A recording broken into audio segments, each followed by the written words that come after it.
So Patrick Cantlay, obviously I think he's world number 4 at the moment. So a great swing to copy if you're looking to improve your swing. Just a small point to make about this swing. He is definitely setting up for a fade here. I've just got that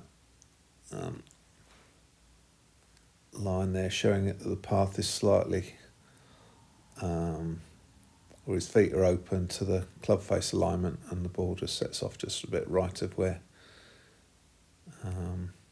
his feet are pointing, and that means that the club face is open there. So he's hitting the fade with this shot, but that's by the by, 'cause it's not really the point I was going to try and make.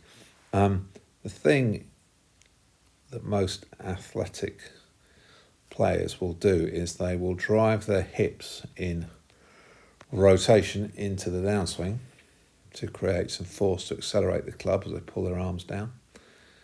And what they'll do is their hips will either slow or stop in the impact area, and the top half will rotate through and fling the arms through. Now, Patrick doesn't have a massive separation between the rotation in his hips and higher up his spine, and that's because he's had a lower back injury, a significant injury earlier in his career. So he has what looks like quite a fluid movement through the swing, where the hips don't rotate a lot in relation to, or lead in rotation before his top half takes over.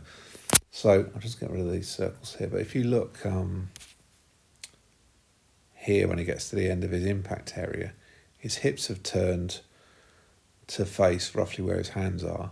His chest is also turned the same amount, roughly to where his hands are.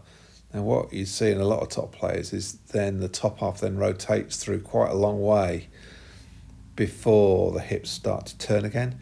But with him, he relieves pressure on his lower back, or stress in his lower back, by actually, when he gets to this position here where chest and hips are facing in the same direction, he then actually turns his belt buckle through as well. And a lot of players like Dustin Johnson and Justin Thomas as well, who I've put on videos on about recently, they turn their chest through a lot further, turn their shoulders through a lot further before the hips start to turn. So it's a subtle one. You know, with naked eye, you'd never see it. It's a very fluid, rotational looking swing. But there isn't a massive separation between hip turn and upper torso rotation, or thoracic rotation, I think they call it. And that's because he's trying to save his back. So small point. It's not a fault. Again, it's just a characteristic made up by his physical makeup.